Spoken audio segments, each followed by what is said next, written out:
Sega Genesis was released between late 1988 and 1990, depending on the region. The launch lineup of any console is crucial, and during its first year, Sega released a set of games that would go down in history. Most of them were adaptations of arcade hits ported by Sega, but there were also titles that would later become some of the very best on the system. Here are, in my opinion, the 5 best Sega Genesis games released during its first year. Ready or not, here we go.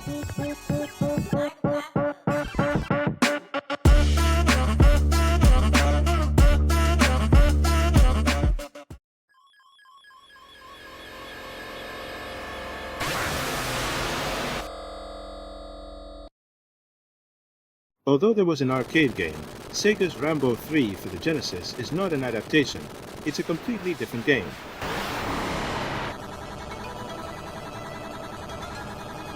The original arcade version was a third-person rail shooter viewed from behind the character.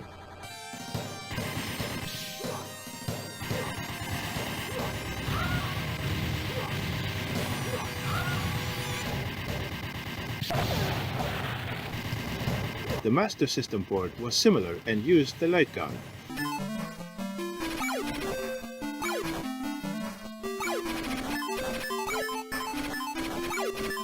But the Genesis version, it had nothing to do with that.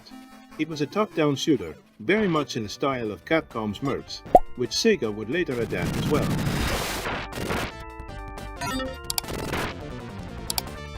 In each stage, you had to take down enemies using a knife, an assault rifle, explosive arrows, or timed bombs, and find your way out after completing your objectives. These could be things like destroying enemy installations scattered across the map, or rescuing hostages.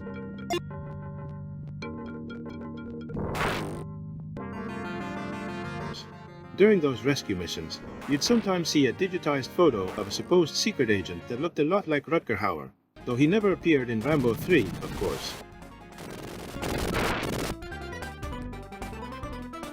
There were also a few special stages that changed the gameplay completely, offering a rear-view shooting sequence where you had to dodge incoming fire and shoot back with your bow. The catch was that while shooting, you couldn't move, leaving you completely exposed.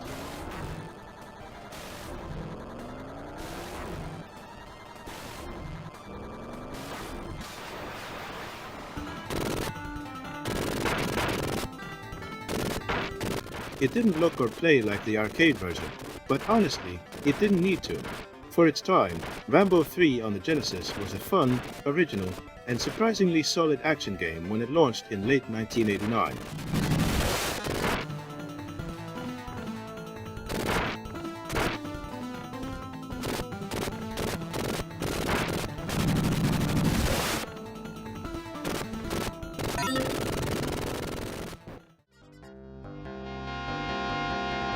Forgotten Worlds was one of Capcom's arcade titles adapted to the Genesis by Sega.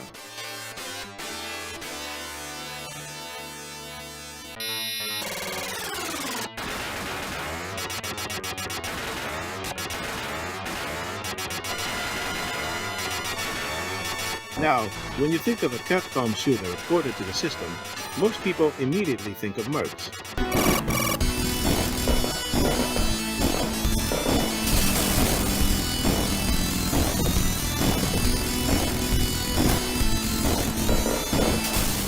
And sure, Mercs might be the better game overall, but in my opinion, Forgotten Worlds deserves the spotlight for one key reason.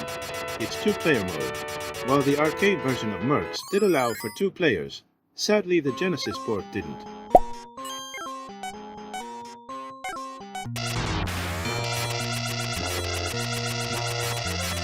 But in Forgotten Worlds, you could play with a friend, and that made all the difference. I personally spent countless hours playing this game with my brother. It's not a particularly long game, but it's so much fun that we never got tired of it.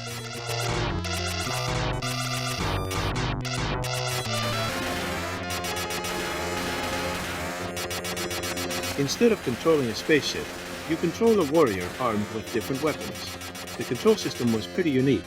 Besides moving freely around the screen, you could also rotate 360 degrees to shoot in any direction.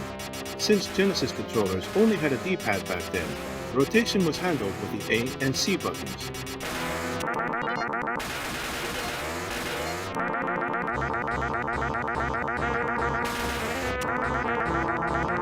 Back in 1990, this was one of those games that really made you feel like you had an arcade machine right in your living room.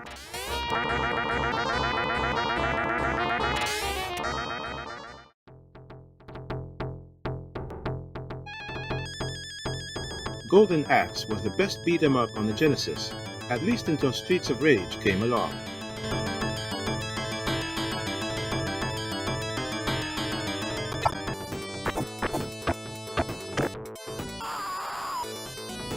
I think a big part of its success came from its fantasy setting, where you fought with swords and magic. But what really made it stand out was the ability to choose between 3 playable characters.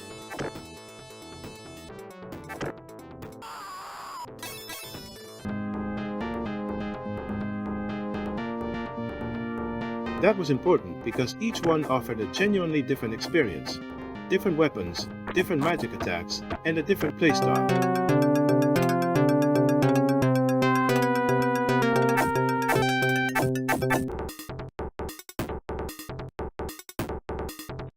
Other beat-em-ups that came later also had multiple characters, but their gameplay didn't really change that much between them. In Golden Axe, though, it did, and that made the game much more replayable, which was great back then, since these games usually lasted less than an hour. Finishing it with all 3 characters basically tripled the fun. Some of the game's most original details were magic spells that had different power levels and animations.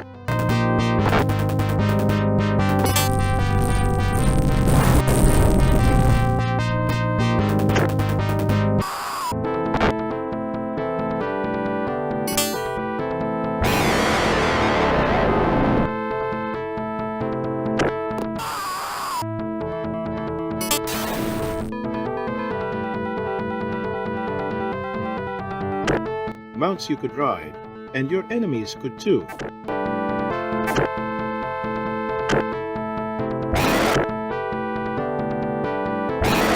Between stages, you could collect potions by smacking little creatures that appeared.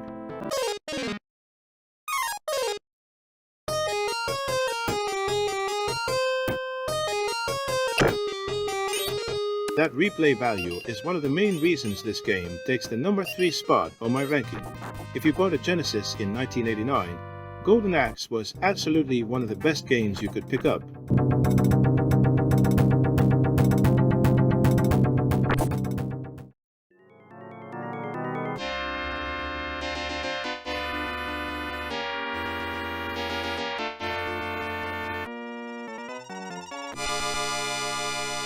If you've seen the name of this channel, you can probably guess how much I love this game. Ghouls'N Ghosts is a Capcom title ported to the Genesis by Sega, in fact, by Yuji Naka himself, who would later go on to program Sonic the Hedgehog.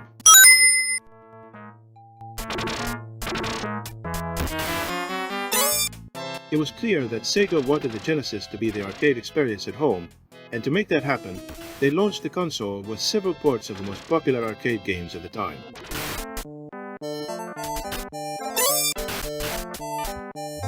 Among them was Ghouls'N Ghosts, a challenging platformer where just 1 or 2 hits, depending on your armor, could kill you.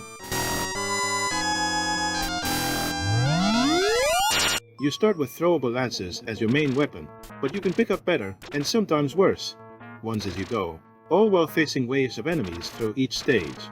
Simple gameplay, but incredibly effective.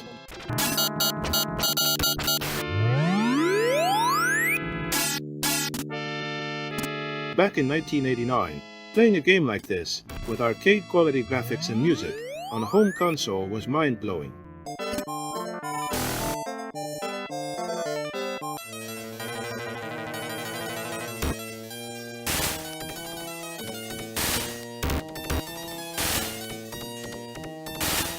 Sega absolutely nailed this port of Ghouls'N Ghosts.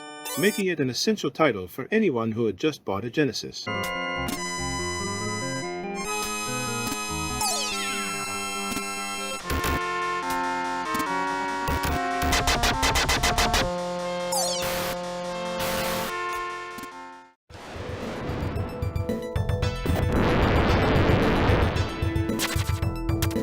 But while arcade ports made up a big part of the early Genesis lineup, there were also some incredible exclusive titles, and without a doubt, the best game released during the console's first year was The Revenge of Shinobi.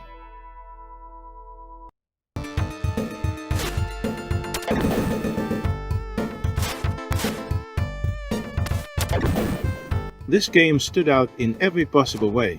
It was a true showcase of what the Genesis was capable of.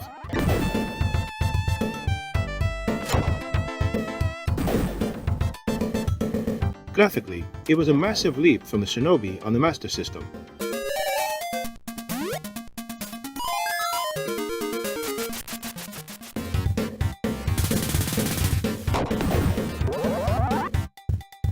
And when it came to sound, Yuzo Koshiro's soundtrack was absolutely mind-blowing. If you listened to it through headphones on the headphone jack of the Genesis Model 1, you just couldn't believe what you were hearing.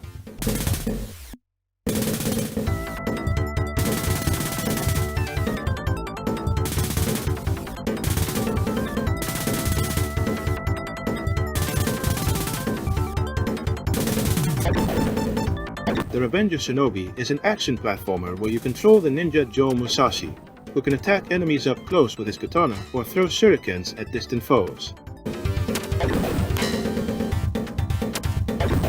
The game follows a classic stage progression with bosses at the end. No bonus rounds, just pure, focused action.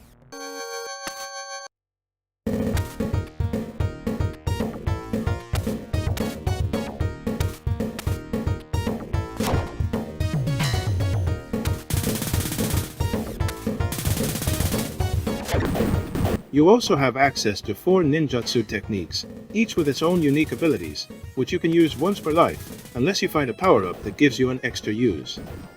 The ninjutsu techniques were Thunder Technique, which surrounds Joe with a lightning shield that damages nearby enemies.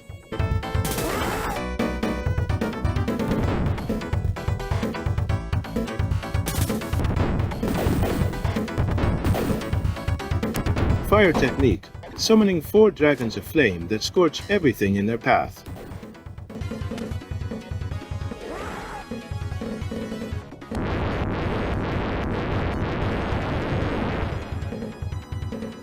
Explosive Technique, which detonates Joe himself, costing you a life but wiping out all enemies on screen.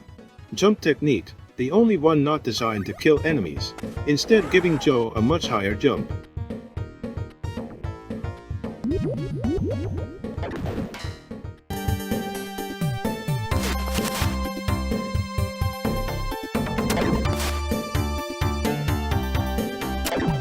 Despite all that power, it wasn't an overly difficult game, unless you reached the final boss, who was a real nightmare.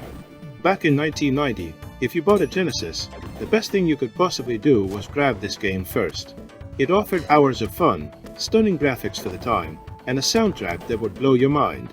The Genesis launch lineup leaned heavily into arcade-style titles, and while many of them were great, in my opinion, the best choice was The Revenge of Shinobi. That's it for this video with what I consider to be the best Sega Genesis games released during its first year. Now I'd love to hear from you. What do you think? Did you play any of these games back in the day? Let me know down in the comments. Before I go, don't forget, if you enjoyed this video, leave a like, subscribe if you love classic games, and hit the bell icon so YouTube notifies you when my next video comes out, which will be very soon. Thank you so much for watching, and I'll see you next time. Bye bye.